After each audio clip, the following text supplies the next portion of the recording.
Hi guys, this is George back here with another video, and welcome to just a bit of a, well, it's a video that I wasn't expecting to film.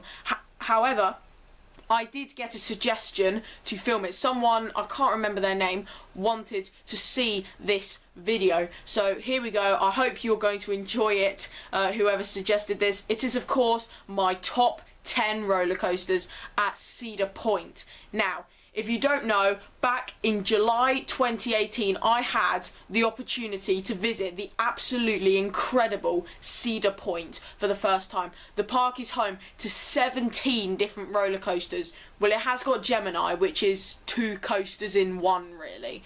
So that is kind of, I would consider that 2 credits, but it's kind of 2 coasters in one. So it's 1 coaster, but 2 coasters as part of it, if you know, but 2 credits, if you know what I mean.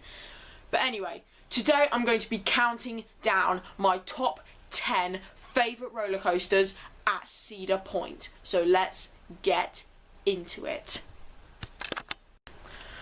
So then guys, my number 10 roller coaster at Cedar Point is the B&M Flawless Coaster, known as probably the stupidest name for a roller coaster on earth. I have no idea why they called it this. It's Rugarou. Now, this was formerly a B&M stand-up coaster known as Mantis. However, in 2015, they did add Flawless trains on it, gave it a repaint, and named it Rugarou. Now, it's an extremely weird name. There's a lot of mispronounced names. Oh my god, it's a weird name. You know what? I might not even be saying it right now. I have no idea how it's pronounced. I believe it is called Rugarou. I think that's how most people pronounce it. I think that is how it's spelled, but you will hear people go like Rugarou, Rugarou, stuff like that. It's a weird name. But it features various different inversions and twists and turns. Some of the elements would have been pretty uncomfortable for a stand-up coaster, I could have imagined. Especially riding Green Lantern at Six Flags Great Adventure. That was quite... It wasn't too uncomfortable. I quite like it. However, this would have been very uncomfortable as a stand-up coaster, I could have imagined. But as you may know, I didn't get to experience it as a stand-up coaster, unfortunately. But here we go. The reason why it is number 10 and it's not ranked higher, it is an intense ride, so it would be higher in the list. However, it is quite rough. Don't go into this ride with expectations of it's going to be smooth, because it is quite a rough ride. I went in there expecting it to be maybe a little bit rattly, but it's rough. It is rough. To be honest, I've had rougher rides on that than I have, or I've had smoother rides on the Smiler than I have that. It is a rough coaster. However, it is an intense roller coaster, and I do quite enjoy it. The first time I came off it, I really didn't like it. It was very rough, very painful, and I had a huge migraine by the end because my head was being smashed up into the restraint. However, I did give it another go, and it was much better that time. Even in the rain, it rode better in the rain for me than in the sun. But then again, when it is sunny and hot, the coasters do tend to be a bit rougher. However, in the rain, even in the rain, with the rain splatter, if you've been on a roller coaster in the rain, you'll know what I'm talking about here. I didn't find it too painful on Rugarou, but then again, Rugarou isn't the fastest roller coaster in the world. Like with Stealth, if you've ridden Stealth in the rain, it's painful. I haven't ridden it in the rain for a couple years, but I have ridden it in the rain before, and it is painful. With Rugarou, the only pain you really get on it is having your head hit into the restraint. It is a rough coaster, as I said, but it's not too bad, and that is why it is ranked my 10th favourite roller coaster at Cedar Point.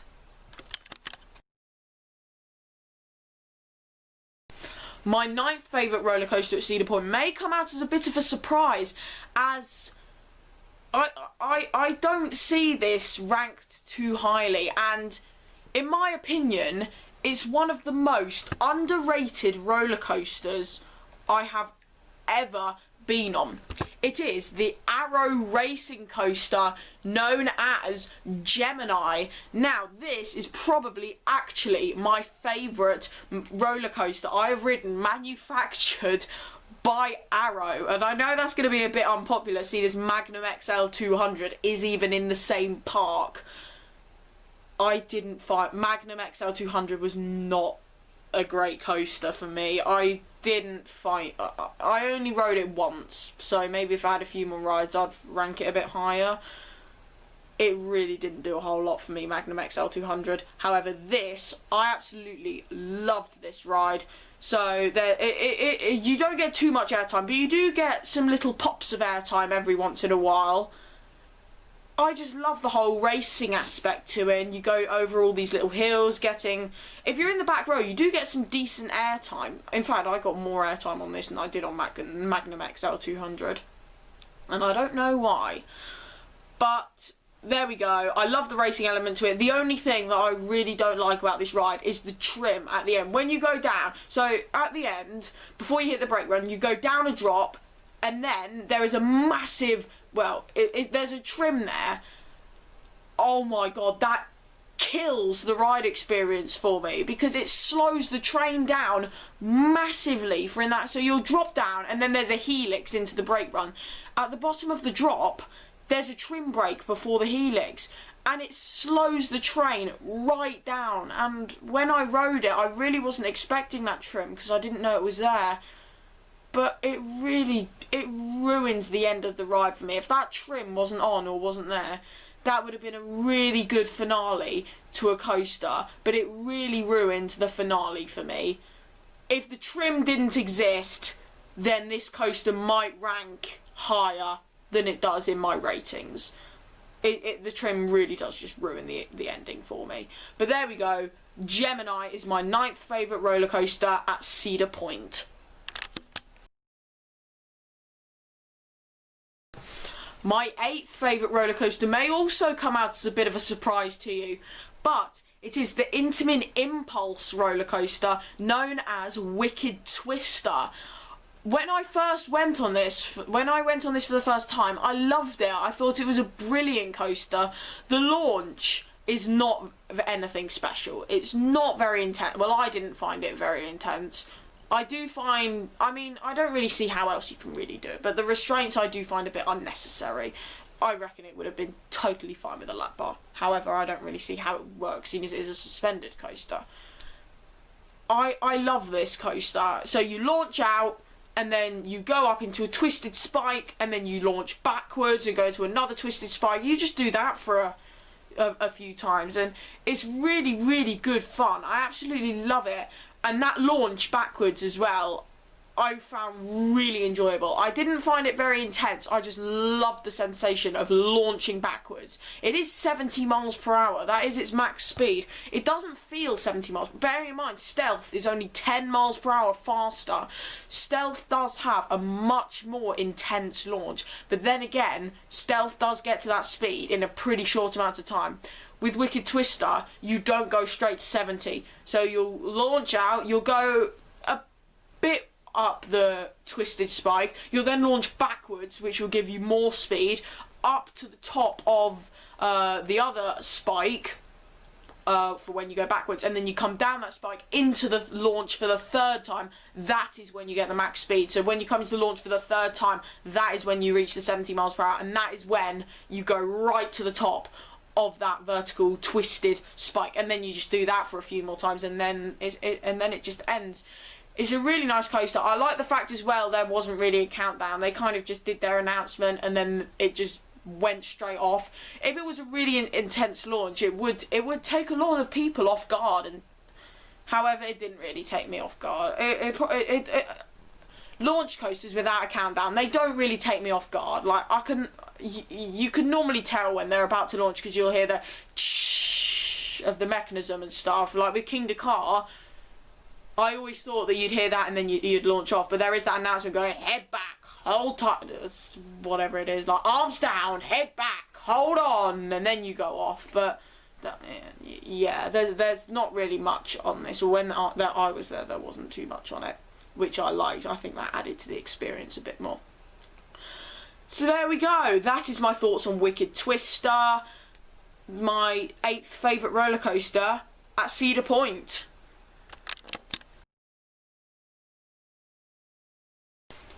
So then guys, my 7th favourite roller coaster at Cedar Point is a coaster that I loved to start with, and then every time I rode it, it just dropped down a little bit in my ratings every time I rode it.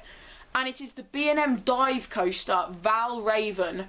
The thing I don't like about this dive coaster is the restraints. They ruin the ride experience. Now, if you don't know, I've been on four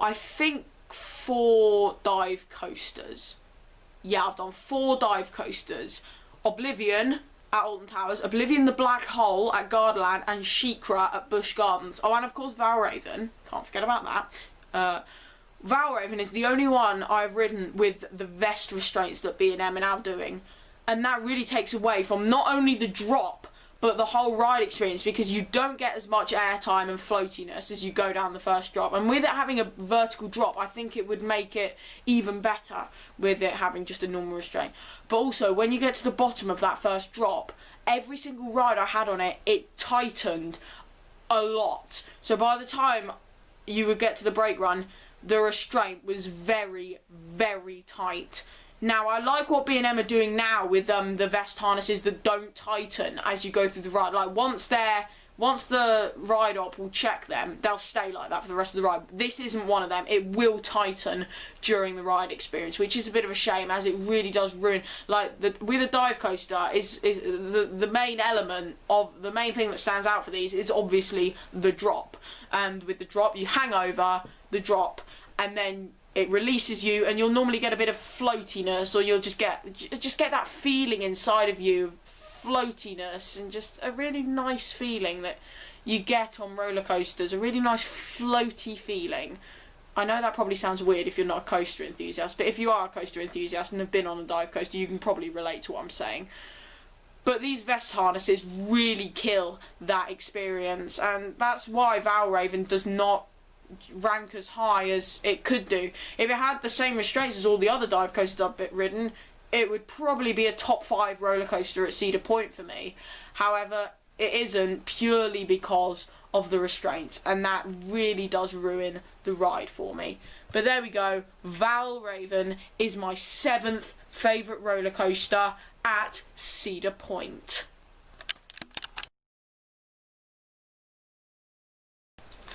So then, guys, my 6th favourite roller coaster at Cedar Point, I only got to ride once, which I wasn't very happy about, because I love this roller coaster.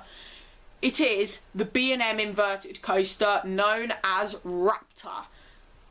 I loved this roller coaster. It was intense, it was fast, it was tall, it had an amazing drop, it had some amazing inversions and intense helixes. The Cobra roll as well, I loved the Cobra roll. However, there is one part of this ride that I do not like, and that is the final turn into the brake run. So you're going around, it's a smooth coaster, so you're going, just gliding around, all these elements like this, going, all gliding around, and then suddenly you're going the final turn to the brake run, and it just goes, pfft, and it just ruins it. When I was on it, I had heard about it before I went on it, but I forgot about it. And we were going around that turn, and then suddenly, boof, straight into the brakes, and it wasn't the most enjoyable experience. And that's really the only thing I don't really like about Raptor. It's an incredible roller coaster. It's not my favourite B&M invert out there. I do prefer Montu at Busch Gardens Tampa, but I have ridden 5 B&M inverts now. Obviously Nemesis Inferno at Thorpe Park, Nemesis at Alton Towers, Batman the Ride at Six Flags Great Adventure, Montu at Busch Gardens Tampa, and obviously this one as well, Raptor. And this is my 2nd favourite B&M invert, just behind Montu. I love the colour scheme for this ride as well, I'm going to point out. I love that. But I really, really wish I got more rides on this, because I do feel like it's not really very fair to judge a ride off one ride. However, I was only able to get one ride on it, and it was one of the first rides I did on the first day as well, before I did loads of the other coasters. In fact, I did this before I did like Maverick and Steel Vengeance, Millennium Force, Gemini, Magnum XL 200, Corkscrew, all of them pretty much. It was one of the first ones I did. So I do wish I was able to get more rides on it, but this review of it has just been off my one ride of it. It could have been a different experience, like if I rode it in the rain, because it did rain a bit on the second day.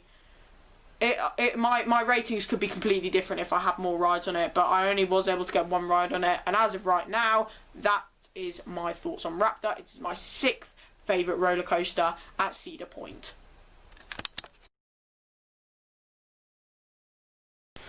My 5th favourite roller coaster at Cedar Point may come out as a bit of a surprise to you.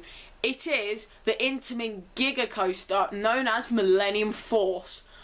When I went on this ride, I had heard so much about it. It opened in year 2000, and a few years ago, everyone would be saying, oh my god, it's the best roller coaster ever, oh my god, it's so intense, oh my god, it's the most incredible roller coaster. It's not the most incredible roller coaster. However, then, what lowered my expectations was then you would hear everyone else going like, oh, it's Millennium Forceless, it's forceless, it's not the best, it's well underrated, it's well overrated. It is overrated by some people. By the people who say Millennium Force is the best roller coaster ever, I do find that overrating it. People who are saying, oh my god, it's nowhere near as good as that, it's nowhere near even the best coaster at this park, I find that a bit underrating it, because I find this a great coaster and it is a top 5 worthy for me at Cedar Point. I did really enjoy it. My favourite moments of this was the airtime hill before the brake run. I loved that. I got some decent airtime there, especially as I was in the back row. And also the first drop. I absolutely loved the first drop. I was in the back row, so we got pulled over it. The views you get from the top of the lift hill as well. You can see over to Canada. That is how tall this coaster is. It reaches a top height of 310 feet. It's the only Giga coaster I've ridden as of now, which is June 2020. Hopefully I'll get on some more Gigas coasters soon. But yeah, I love this roller coaster. It's incredible. I didn't find it intense at all, but I just found it, it's a very smooth roller coaster. I don't really know how to describe it, because it's kind of relaxing as it's so smooth, but it's not relaxing just because of the speed you're travelling at. It's a fast roller coaster. It's one of the fastest roller coasters I've ridden. It's one of the world's fastest roller coasters. It reaches a top speed of 93 miles per hour, I believe. It's around the 93 mile per hour mark, I believe. But there we go. Millennium Force is my 5th favourite roller coaster at Cedar Point.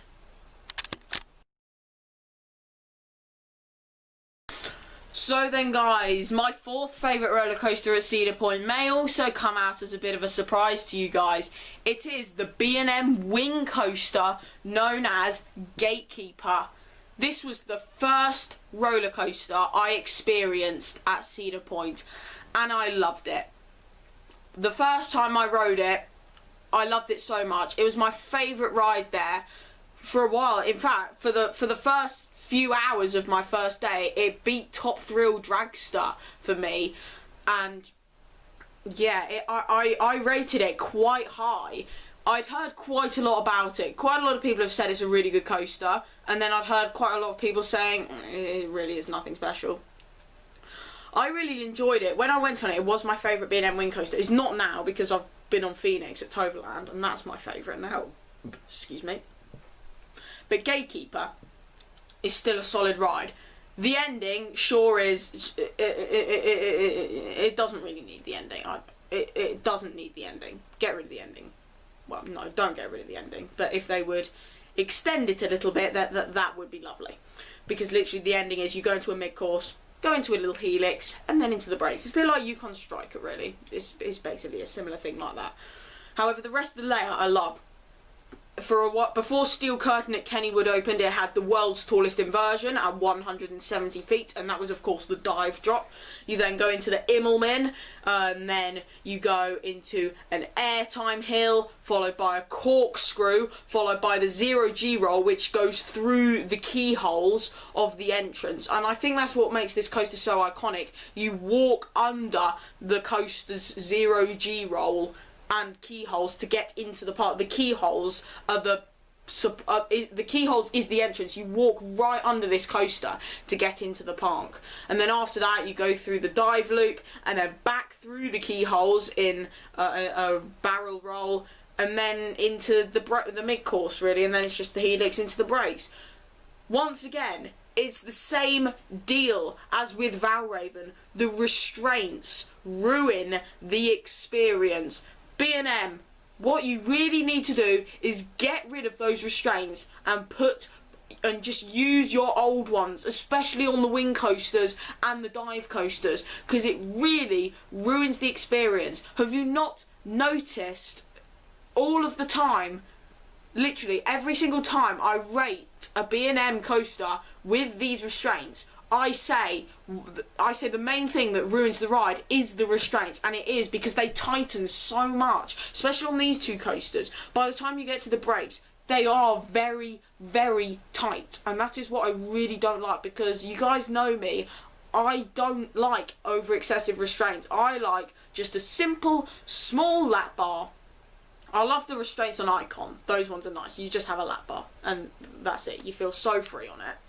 But there we go. Gatekeeper is my 4th favourite roller coaster at Cedar Point. And I know this video is dragging on a bit because I keep rambling on, but hopefully it won't be too much longer.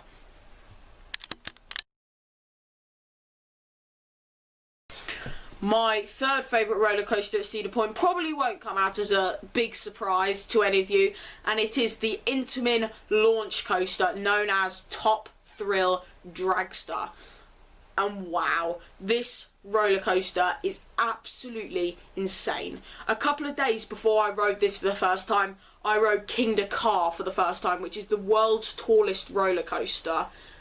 And I love King-Dakar. However, the further you sit in the train, the rougher the launch is. And with Top Thrill Dragster, it has a lap bar.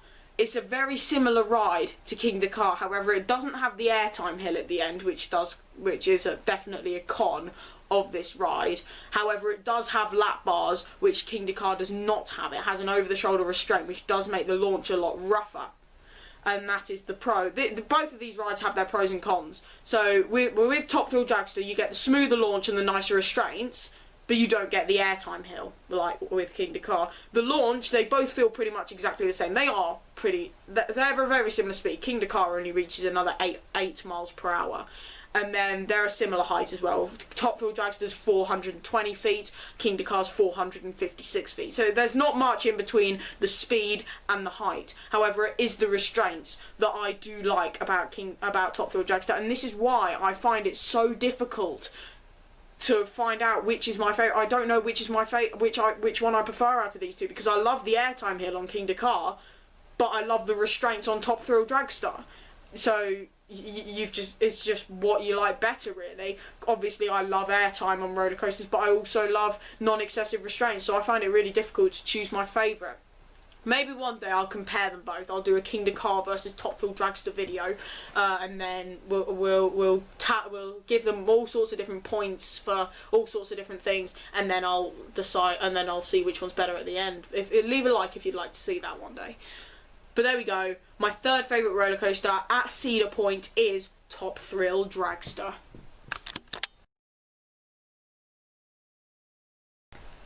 My 2nd favourite roller coaster at Cedar Point is definitely not gonna come out as a surprise to you all. It is the Intamin Blitz coaster known as Maverick.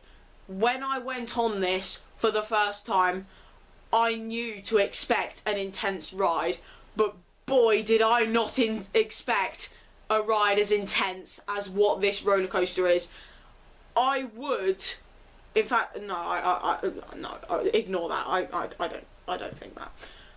This ride is absolutely insane. One of the most insane roller coasters I've ever ridden. You start off with that launch up the lift hill, you then dive down that 95-degree drop into a banked turn, and then into another turn which flicks you out. It's an S-bend, but you're going at a fast speed. It's like straight like that. This ride is very, very whippy. If you don't know what I mean by that, it whips you from side to side. You've got a couple inversions on here, but there's 3 main elements that really, there's 3 main elements that really steal the show for me.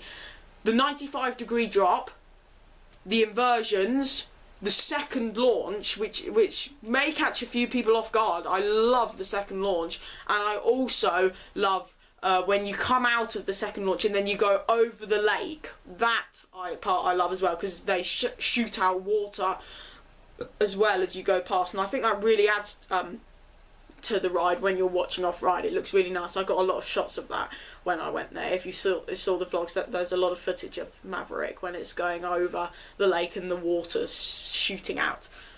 But yeah, Maverick, what an incredible roller coaster. 2 inversions, multiple different airtime hills, multiple twists and turns. One of the best roller coasters I've ever ridden, and it is certainly the best roller coaster I've ever ridden by Intamin. Now, so there we go. That is pretty much it now for the Maverick, my second favourite ride at Cedar Point. In fact, before I end this, I do just want to point out that this ride is so intense and whips you from side to side that you are required to take earrings and jewellery off to prevent them from banging on the restraints and damaging your ears. That is how intense this ride is. So there we go. My second favourite ride at Cedar Point is Maverick.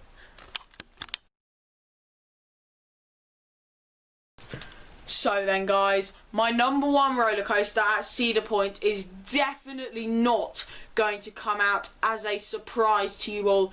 It is of course the Wilderness Run Intamin Junior Coaster. Wow, what an incredible roller coaster it is. Obviously, that is a joke. I didn't even get to experience I didn't even get to experience Wilderness Run because I didn't understand that you had to go to guest services to get a little slip if I wanted to ride the junior coasters. But I'll know that for next time. Next time I go to Cedar Point, I'll go and do that, and then I'll hopefully get the 2 credits there in Camp Snoopy. Obviously, my number 1 roller coaster at Cedar Point. I don't even need to say it. It's obvious, really. There's only really one that could take that spot. It is, of course, the new for 2018 RMC Hyper Hybrid, known as Steel Vengeance. And what an incredible, incredible roller coaster this is. If you think all the other rides at Cedar Point are incredible, then once you get onto Steel Vengeance, you literally feel like you have just died and gone to roller coaster heaven. Because this thing is relentless. You don't even fit, like when you come off that ride for the first time, I thought I was literally, did that even just happen? Because every time I try and explain how good this ride is, I just get speechless. It is impossible to tell you guys how incredible this roller coaster is, and this is very, very highly rated by pretty much everyone who goes on it, and I can easily see why.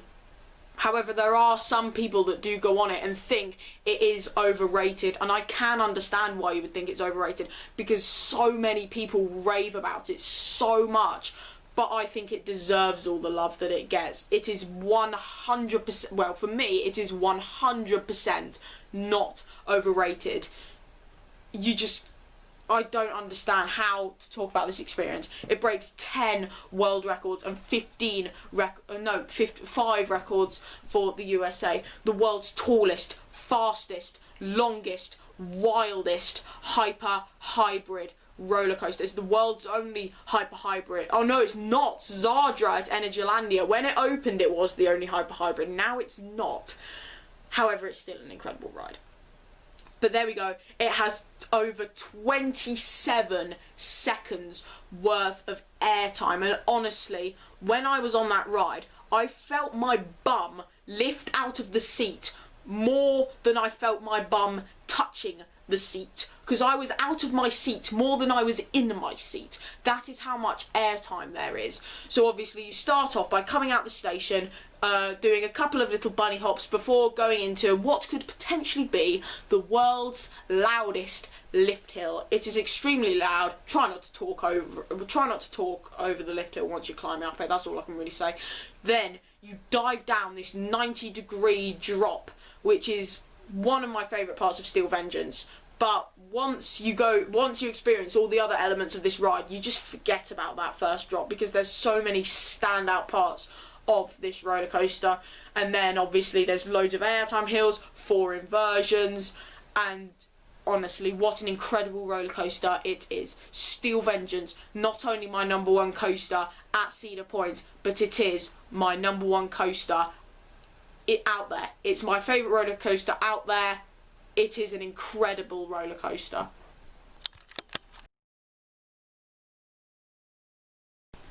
So then guys, thank you very much for watching this top 10 Cedar Point roller coasters video. Whoever suggested the idea of it, I'm sorry I still can't remember your name. Thank you for the suggestion, and I hope you did enjoy it.